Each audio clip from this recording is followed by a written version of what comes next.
Hello everyone, आज है 24 अक्टूबर और आज इस वीडियो में हम बात करने जा रहे हैं बजाज हिंदुस्तान शुगर के बारे में। 33 रुपये का शेयर है, 3.5% का फॉल दिखा है इसने और एक महीने में तो और भी ज़्यादा बड़ी गिरावट है।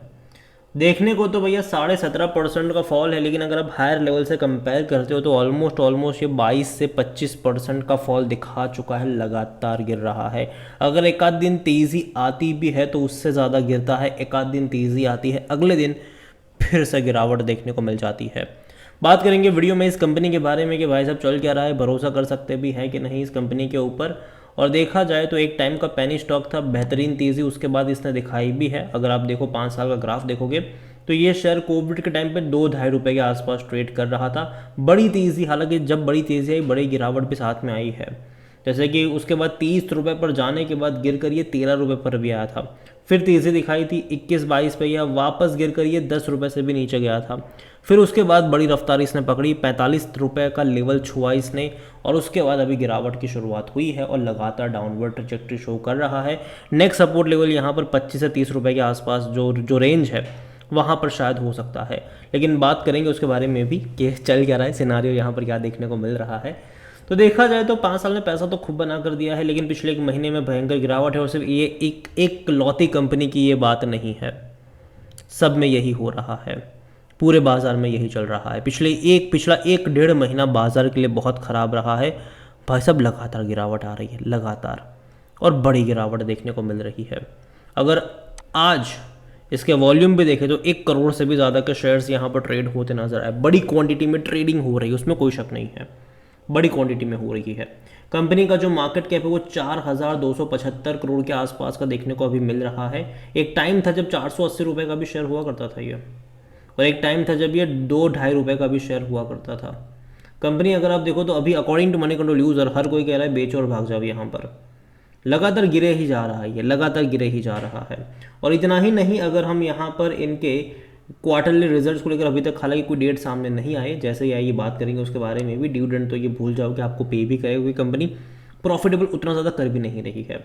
इनके रेवेन्यू में 5 साल में कोई ग्रोथ नहीं, बल्कि डिक्लाइन ही हमें देखने को मिला। ग्रोथ नहीं आई है 5 साल में इनके रेवेन्यू में। प्रॉफिट की जहाँ तक बात करी जाए तो भाई साहब कंपनी लॉस कर रही है हर साल, भारी भरकम लॉस है। हालांकि पिछले कुछ क्वार्टर में लॉस कम ज़रूर हुआ है, एक बहुत सारा कर्जा इनके ऊपर था जो धीरे धीरे ये लोग चुका भी रहे हैं, जिसके चलते इनके लॉस कम होते नज़र आ रहे हैं। कंपनी के बारे में अगर आप इनके वैल्यूशन देखो तो नेगेटिव में है, क्योंकि कंपनी का जो प्रॉफिट है वो है नहीं। अगर फाइनेंशियल्स के बारे में बात करें तो क्वार्टर ऑन क्वार्टर देखा जाए तो किसी क्वार्टर में प्रॉफिट होता है, किसी क्वार्टर में लॉस होता है। स्टेबिलिटी यहाँ पर नहीं है। लास्ट जून क्वार्टर बहुत ख़राब था, रेवेन्यू बहुत कम हो गया था इनका, 1,390 करोड़ का ही रेवेन्यू रहा था और प्रॉफिट तो था नहीं, 66 करोड़ का लॉस हुआ था इन्हें। उससे पहले के 2 क्वार्टर अच्छे रहे थे। मार्च में 1,875 करोड़ का इनका रेवेन्यू था और प्रॉफिट 90 करोड़ का था। उससे पहले दिसंबर में 1,745 करोड़ के रेवेन्यू में 20 करोड़ का प्रॉफिट था। उससे पहले लॉस किया था इन्होंने 123 करोड़ का, उससे पहले 75 करोड़ का लॉस था, उससे पहले प्रॉफिट था 130 करोड़ का। तो स्टेबिलिटी यहाँ पर नहीं है। किसी किसी क्वार्टर में बड़े प्रॉफिट्स दिखाते हैं, किसी किसी क्वार्टर में बड़े लॉस भी दिखाते हैं। किसी किसी क्वार्टर में बहुत ज़्यादा रेवेन्यू दिखाता है, 2,000 करोड़ का रेवेन्यू, अगले ही क्वार्टर में रेवेन्यू भैया एकदम से गिर गया, अगले क्वार्टर में और गिर गया और प्रॉफिट से लॉस में आ गई कंपनी। तो ये चीज़ें हैं यहाँ पर। तो देखा जाए तो एंड ऑफ द ईयर अगर आप देखते हो तो प्रॉफिट देखने को नहीं मिलता है, यहाँ पर लॉस देखने को मिल रहा है और ये नेगेटिव चीज़ है इसके लिए। और जहाँ तक शेयर होल्डिंग के बारे में अगर हम बात करें तो प्रमोटर की होल्डिंग 24.95% की है और सब कुछ गिर भी है इनका। 0.15% म्यूचुअल फंड के पास है, जो पहले 0.12% का था।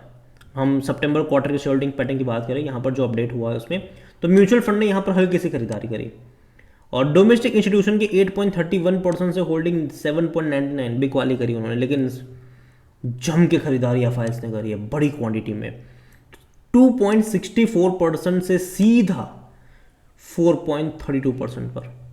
तो बड़ी खरीदारी यहाँ पर एफआईएस की तरफ से आई है।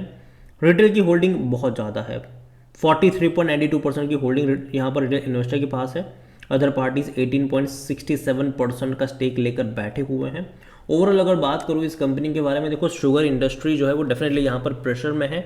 इलेक्शन के टाइम पर हालांकि प्रेशर था, बाद में प्रेशर रिलीज हुआ, तेज़ी भी हमने उसके बाद देखी, लेकिन उसके बाद एक मेजर फॉल से अभी गुजर भी रहा है। पिछले कुछ टाइम से हालात बद से बदतर यहाँ पर डेफिनेटली हुए हैं, पूरे बाजार का ये हाल है। और ऐसे में जो कंपनी फंडामेंटल उतनी ज़्यादा स्ट्रांग होती नहीं है, वहाँ पर करेक्शन कुछ ज़्यादा ही हमें देखने को मिलते हैं। और यहाँ पर भी कुछ ऐसा ही हो रहा है। अगर आप इस कंपनी के बारे में मैं बात करूँ, बजाज हिंदुस्तान शुगर की अगर हम बात करें, तो यहाँ पर कुछ खास ऐसा है नहीं कि भैया फंडामेंटली उतनी ज़्यादा स्ट्रॉन्ग कंपनी है नहीं। और यही वजह है कि जब मार्केट सिचुएशन ख़राब होती है, जब मार्केट 5% गिरता है तो ये 15% गिरते हैं। तो ये होता है यहाँ पर, पहले भी हुआ था और आगे भी ये होने के चांसेस ज़्यादा ही है। यहाँ पर अगर आप ग्राफ भी देखोगे तो बड़ी तेज़ी, ठीक है, फिर उतना ही फॉल, बड़ी तेज़ी, फिर दोबारा फॉल। कहीं ना कहीं जो मुझे लगता है कि यहाँ पर एक रेंज में एक सपोर्ट इसको मिलना चाहिए, वो 25 से 30 रुपए का रेंज है। वहाँ पर कहीं ना कहीं एक सपोर्ट, एक बेस मेरे हिसाब से बनना चाहिए। वो लेवल इंपॉर्टेंट है, वहाँ पर आपकी नज़र होनी चाहिए। अभी भी मुझे लगता है कि कहीं पर सपोर्ट, मतलब अभी भी देखेंगे तो डिक्लाइन मोड में ही है। थोड़ी बहुत और गिरावट मैं यहाँ पर एक्सपेक्ट कर रहा हूँ इस कंपनी से। और अगेन देखो, ये मेरा पर्सनल ओपिनियन है, कोई भी इन्वेस्टमेंट एडवाइस नहीं है। ये वीडियो को यहीं पे एंड करता हूँ। पसंद आया हो तो लाइक करें, शेयर करें। चैनल पर अगर पहली बार है तो प्लीज़ सब्सक्राइब करें। और बजाज हिंदुस्तान शुगर के बारे में आप क्या सोचते हैं वो भी आप मुझे कमेंट में लिख के बता सकते हैं।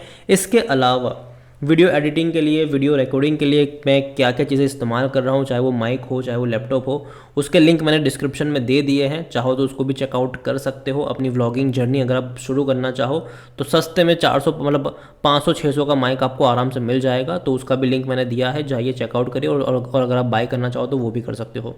वीडियो को एंड करता हूँ। Thank you.